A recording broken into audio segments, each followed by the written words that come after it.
Diriwayatkan oleh Imam Ahmad bin Hanbal dalam musnadnya bahwa ada seorang laki-laki yang bernama Nuaiman. Ini Nuaiman di kehidupan Rasul sallallahu alaihi wasallam ada orang yang seperti itu gitu. Orang yang sering minum minuman keras. Rasulullah SAW marah, murka. Rasulullah kalau yang berhubungan dengan Rasulullah tidak marah. Tapi kalau sudah berhubungan dengan agama, Rasulullah SAW adalah orang yang paling marah, orang yang paling istiqamah dalam kebenaran. Maka Rasulullah panggil Nuaiman, apa yang kau lakukan? Dia katakan, aku minum minuman keras ya Rasulullah. Rasulullah cambuk dia. Kemudian dia bertobat kepada Allah. Kemudian ketahuan lagi minum. Kemudian dicambuk lagi oleh Rasulullah SAW, sehingga sebagian sahabat memukul dia dengan pukulan yang banyak. Sehingga apa yang berlaku? Sebagian sahabat mengatakan, la'natullahi ala Nuaiman. Semoga Allah melaknat Nuaiman. Dia mempermainkan Rasulullah. Dia bilang sudah mau taubat tapi minum lagi. Dia bilang sudah mau taubat tapi minum lagi. Maka Rasulullah SAW mengatakan, la tal'anuh fa innahu yuhibbullah wa rasulah. Kata Rasulullah, jangan kamu laknat Nuaiman, karena dia itu cinta sama Allah, cinta sama Rasulnya. Dalam riwayat dia dicintai Allah dan dicintai oleh Rasulnya Muhammad sallallahu alaihi wasallam. Ibn Majah menceritakan bahwa Nuaiman ini pernah suatu waktu diajak oleh Sayyidina Abu Bakar pergi ke negeri Syam. Negeri Syam itu di mana? Seperti yang diceritakan tadi, antara daerah Suriah, Lebanon, Yordania, kemudian Palestina. Daerah seperti itu. Umumnya orang Quraisy pada masa itu mereka memiliki rihlah berdagang, membeli dagangan ke Syam, kemudian dijual lagi di kota Makkah. Ketika itu Rasulullah SAW didatangi Abu Bakar. Sayyidina Abu Bakar mengatakan kepada Rasulullah, ya Rasulullah, saya mau izin ya Rasulullah. Mau apa? Saya mau ajak dua sahabat kamu ini ikut berdagang ya Rasulullah. Siapa kata Rasul? Nuaiman. Kata Rasulullah SAW, Nuaiman kamu mau ajak? Mau ngapain? Biar seru-seruan aja ya Rasulullah. Kata Rasulullah, ya sudah, saya izinkan kamu bawa Nuaiman. Ketika itu Sayyidina Abu Bakar membawa Nuaiman sama satu sahabat namanya Suwaibid ibn Harmalah. Siapa namanya? Suwaibid ibn Harmalah. Ini sahabat Rasulullah SAW yang memiliki sifat yang berbeda-beda. Kalau Nuaiman ini aneh. Pernah Rasulullah SAW dibawain makanan banyak, dikasih Rasulullah, dikasih sahabat semua. Semuanya sudah makan, tiba-tiba si Nuaiman ini, sahabat Nabi Nuaiman mengatakan kepada Rasulullah, ya Rasulullah, ini yang penjualnya, tolong kau yang bayar ya Rasulullah. Makanan udah habis. Makanan udah habis. Rasulullah SAW bingung, saya yang bayar. Akhirnya Rasulullah katakan kepada sahabat, ayo keluarkan uang, kita patungan, kita bayar. Rasulullah aja dimainin, apalagi kita orang. Sallu ala Nabi Muhammad. Nuaiman diajak Sayyidina Abu Bakar. Kata Rasulullah SAW, benar kamu mau ajak Nuaiman? Iya ya Rasulullah. Diajaklah akhirnya. Diceritakan dalam riwayat Ibn Majah, diceritakan juga dalam Siyar A'lam An-Nubala, diceritakan juga dalam musnadnya Imam Ahmad bin Hanbal, dalam riwayat Imam Ahmad bin Hanbal. Maka diceritakan Nuaiman diajak oleh Sayyidina Abu Bakar. Sesampainya di negeri Syam, semua dibagi tugas. Fulan bin Fulan kerjaannya ini, Fulan bin Fulan kerjaannya ini, semua memiliki kerjaan. Nuaiman tanya, wahai Abu Bakar, kerjaannya saya apa wahai Abu Bakar? Kata Sayyidina Abu Bakar, kamu mau ngapain terserah kamu wahai Nuaiman. Yang penting kamu ikut saya kan. Kemudian satu di antara mereka namanya Suwaibid ibn Harmalah. Ditanya oleh Sayyidina Abu Bakar, wahai Suwaibid, kamu mau kerjaan apa? Kata Suwaibid, terserah kamu wahai Abu Bakar. Kata Sayyidina Abu Bakar, kamu menjaga makanan, karena saya tahu kamu ini adalah orang yang senantiasa menjaga amanah. Suwaibid ini kalau disuruh maju dia maju, disuruh mundur dia mundur, disuruh ke kanan dia ke kanan, disuruh ke kiri dia ke kiri. Orang yang ikut aja. Kalau Nuaiman beda, disuruh maju dia ke belakang, kasih sen kanan ke kiri belok. Nuaiman itu orang yang berbeda.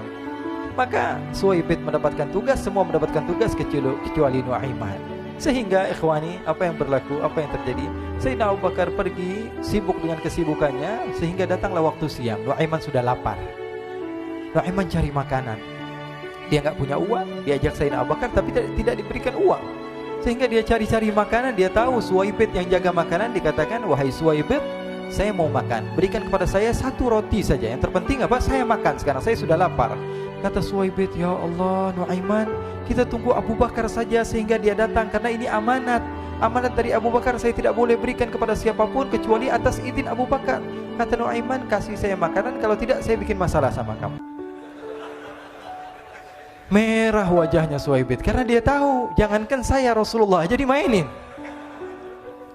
Bingung, apa yang harus saya lakukan? Akhirnya Nuaiman bilang, gampangannya aja, kata Nuaiman, kamu kasih saya makanan, atau kalau tidak saya bikin masalah sama kamu. Bingung Suhaib, pikir panjang. Setelah itu dia katakan, ya sudah Nuaiman, saya tetap mau jaga amanah Abu Bakar, karena saya takut ini adalah perintahnya Allah, perintahnya Rasulullah SAW, dan perintah daripada Abu Bakar, sahabatnya Nabi.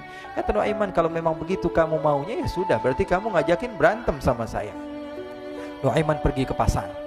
Dia cari-cari tempat penjualan hamba sahaya. Dia lihat-lihat beberapa hamba sahaya. Ini berapa harganya? Ini katanya 10 qalanis. Ini berapa? Ini harganya, hitungan orang zaman dahulu. Kita sih hitung seperti dirham, berapa ratus dirham gitu. 200 dirham. Yang ini berapa? 300 dirham. Yang ini berapa harga hamba sahaya? 300 dirham. Harganya antara 300, 200 sampai 100. Kemudian Nuaiman mengatakan kepada penjual hamba sahaya tersebut, saya punya juga hamba sahaya, tapi saya jual cuma 20 dirham saja, murah. Apa benar ada hamba saya harganya segitu? Iya, karena dia punya aib, ada kekurangan. Apa? Nanti kalau kalian tangkap, dia bakalan teriak, saya ini bukan hamba sahaya tapi orang merdeka. Akhirnya semua orang berkumpul mau beli. Ini Nuaiman sama Nuaiman diajak ke Suhaib bin Harmalah tadi.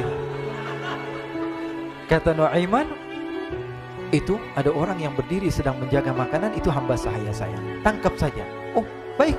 Diberikan uang 20 dirham, dimasukkan oleh Nuaiman ke kantongnya, kemudian Suhaib ditangkap. Ketika ditangkap, Suhaib teriak, saya bukan hamba saya orang merdeka. Maka orang-orang tersebut mengatakan, saya sudah tahu kekurangan kamu. Ini memang kekurangan kamu, memang kamu, tapi saya tidak perlu dengan bacot kamu, yang penting kerjanya kamu gitu. Ya kan hamba saya untuk apa? Untuk kerja, mau dia ngomong apa, mau ngomel terserah, yang penting dia mau kerja. Akhirnya ditangkaplah Suhaib dan dijual di pasar. Nuaiman punya uang banyak ini. Dia beli makanan, dia beli minuman, dia beli hadiah buat Rasulullah. Dia beli macam-macam di negeri Syam ini. Waktu itu adalah superpower, adidaya Romawi. Pada masa itu semua barang mahal, tapi Nuaiman banyak uangnya. Dia belanja ini, belanja itu, sehingga Sayyidina Abu Bakar pun pulang. Ketika Sayyidina Abu Bakar pulang, Sayyidina Abu Bakar cari, mana ini Suhaib? Kita semua sudah lapar. Kata Nuaiman dengan mudahnya dia mengatakan, sudah saya jual wahai Abu Bakar. Maka Sayyidina Abu Bakar bertanya, apa yang kau lakukan wahai Nuaiman? Diceritakan oleh Nuaiman dengan jujur. Nuaiman ini orangnya apa adanya, tapi nyusahin. Saya jual. Akhirnya dibawa oleh Nuaiman, Sayyidina Abu Bakar pergi ke mana? Ke pasar. Lalu dibeli lagi oleh Sayyidina Abu Bakar As-Siddiq Suhaib yang tadinya orang merdeka menjadi hamba sahaya sebentar, kemudian dibeli lagi oleh Sayyidina Abu Bakar. Pulang ke Madinah, kisah ini diceritakan di hadapan Rasulullah SAW. Maka perawi mengatakan, fadhahikan nabiyyu hatta badat nawajiduhu. Ketika diceritakan kisah Nuaiman tersebut dengan Suhaib, Rasulullah tertawa sejadi-jadinya sehingga gigi geraham Rasulullah SAW nampak di wajah mata para sahabat. Sehingga perawi lain mengatakan, 1 tahun berlalu Rasulullah, setiap ada tamu yang datang pada Rasulullah akan ceritakan kisah Nuaiman menjual Suhaib tersebut. Jadi ada ikhwani, jangan kalian kira Rasulullah SAW itu hidup di satu masa sahabat-sahabatnya itu seperti ustadz-ustadz yang khusyuk, yang kayak Habib bin Anis ini banyak.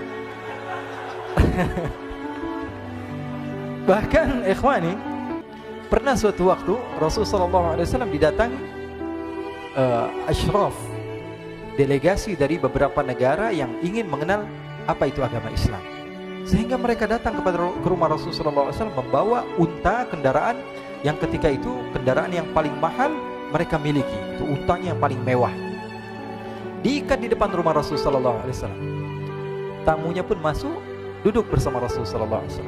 Di depan rumah Rasulullah SAW ada beberapa sahabat. Ada Sayyiduna Hamzah. Kalian tahu Sayyidina Hamzah adalah orang yang pemberani.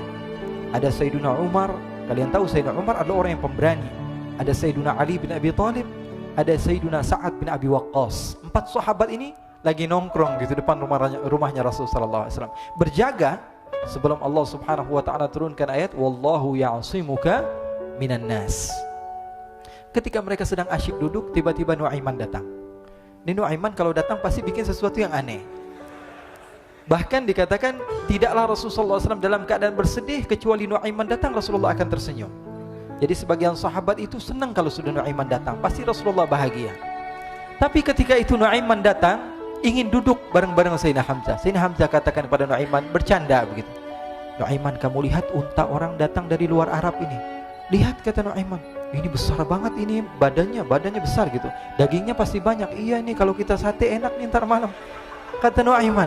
Kata Sayyidina Hamzah, apakah kamu berani? Kata Nuaiman, saya berani aja asal kalian gak bilang sama Rasulullah. Kata Sayyidina Hamzah, benar wahai Nuaiman, benar kan? Akhirnya Sayyidina Hamzah lupa masalah itu, cuma bercanda-bercanda saja. Sayyidina Hamzah lagi asik sama Sayyidina Umar, Sayyidina Ali. Tiba-tiba apa? Ternyata ketika dia melihat unta tersebut sudah pisah antara kepala sama badannya. Nuaiman mengatakan, wahai Hamzah, ini unta saya sudah potong, saya mau pergi sebentar. Kalau Rasulullah cari saya, tolong jangan beritahu di mana saya. Nanti kalau keadaan sudah aman, mari kita nyate bareng-barengan. Ini ada yang seperti itu di zaman Rasulullah SAW. Maka dia pun berlari dan berlari mencari satu tempat supaya Rasulullah SAW dia selamat daripada Rasulullah SAW. Sehingga Sayyidina Hamzah bingung, ini kalau Rasulullah keluar gimana? Ada Hamzah Asadullah, ada Ali bin Abi Thalib, ada Umar, gak bisa jaga kendaraannya, tamunya Rasulullah SAW. Akhirnya benar apa yang terjadi, ikhwani. Rasulullah SAW tamunya mau pulang. Ketika dia buka pintu, tamu melihat apa? Untanya sudah begitu. Mereka teriak, wa naqatah, unta kami wahai Muhammad. Baru mau kenal Islam, unta kami, kendaraan kami sudah dibuang. Rasulullah SAW lihat Sayyidina Hamzah, lihat Sayyidina Ali. Mereka gak bisa ngomong, mereka hanya bilang apa? Nuaiman ya Rasulullah. Rasulullah perintahkan Sayyidina Umar, wahai Umar, sekarang kamu ambil uang, kemudian kamu gantikan, kemudian kamu berikan 2 kali lipat daripada harta unta ini, sehingga apa? Agama Islam tidak didengar dengan sesuatu yang tidak baik di luar sana. Akhirnya diberikan harta, diberikan unta yang baru dan diberikan harta yang lebih untuk orang tersebut, sehingga orang tersebut tidak menjelek-jelekan agama Islam. Kata Rasulullah SAW, dan sekarang waktunya kita balas dendam sama Nuaiman. Nuaiman ternyata berlari tempat yang jauh sampai hampir keluar dari kota Madinah. Dia dapatkan seorang sahabat Nabi yang hadir juga dalam peperangan Badar, namanya Al-Miqdad bin Al-Aswad. Siapa namanya? Al-Miqdad bin Al-Aswad ketika itu sedang menggali sumur. Ketika sedang menggali sumur, Nuaiman datang. Nuaiman katakan kepada Miqdad, wahai Miqdad, wahai sahabat Rasul, kamu orang yang hadir dalam peperangan Badar, kamu adalah orang yang hebat. Dipuji-puji sama Nuaiman. Ada maunya ini. Akhirnya dia bilang, wahai Miqdad, tolong saya. Kenapa wahai Nuaiman? Kamu ini kekasihnya Rasulullah, orang yang disayang sama Rasulullah. Kenapa? Saya ini sedang dikejar-kejar orang jahat. Tolong selamatkan saya. Saya pengen masuk ke dalam sumur, boleh atau tidak? Kata Miqdad, siapa yang mengejar kamu? Pokoknya saya dikejar sama orang-orang. Kamu mau atau tidak selamatkan saya? Ya sudah, selagi kamu itu adalah sahabat Nabi, silahkan kamu masuk. Masuk akhirnya Nuaiman ke dalam sumur tersebut. Lalu Nuaiman mengatakan, wahai Miqdad, dia keluar lagi. Nanti kalau ada yang cari saya, tolong jangan beritahu saya di dalam sumur ya. Kata Miqdad, baiklah. Kata Nuaiman, siapapun yang bertanya tentang saya, kamu tidak akan kasih tahu. Iya, kata. Walaupun Rasulullah yang tanya saya. Katanya, enggak mungkin Rasulullah datang ke tempat sejauh ini. Iya, walaupun Rasulullah. Akhirnya masuk Nuaiman. Setelah beberapa menit, Rasulullah dan rombongan benar datang. Miqdad bingung ini. Ini kenapa Rasulullah datang ke RW kami ini? Ada apa ini Rasulullah sampai sejauh ini? Ditanya, ya Rasulullah, ada apa ya Rasulullah? Kata Rasulullah, saya cari Nuaiman. Di mana Nuaiman? Innalillah, kata Miqdad. Enggak dijawab ini Rasulullah. Kalau dijawab saya ingkar janji. Akhirnya apa dia katakan? Wahai Rasulullah, mata saya tidak memandang kepada Nuaiman, tapi tangannya nunjuk ke dalam sumur. Sahabat. Apa dia bilang? Mata saya tidak melihat kepada Nuaiman, tapi tangannya nunjuk ke sumur. Akhirnya dibuka sama Rasulullah, Nuaiman muncul. Kata Rasulullah, Nuaiman, kamu bikin malu saya, wahai Nuaiman. Ya Rasulullah, yang bersalah bukan saya, tapi orang yang mencari saya bersama kamu ya Rasulullah. Akhirnya Rasulullah nengok siapa, ternyata Nuaiman sudah lari kabur. Sallu ala Nabi Muhammad. Kisah-kisah seperti ini sebenarnya banyak sekali ya. Ini menunjukkan kepada kita bahwa kehidupan Rasulullah itu begitu indah. Rasulullah SAW, kalau kamu mau menjadi orang yang baik, contoh Rasulullah. Mau menjadi bapak yang baik, contoh Rasulullah. Mau menjadi pemimpin peperangan yang baik, Rasulullah. Mau menjadi murid yang terbaik, contoh Rasulullah. Bagaimana akhlak Rasulullah. Mau menjadi suami yang baik, contoh Rasulullah. Dalam segala hal, apapun itu, Rasulullah SAW adalah makhluk yang paling terbaik.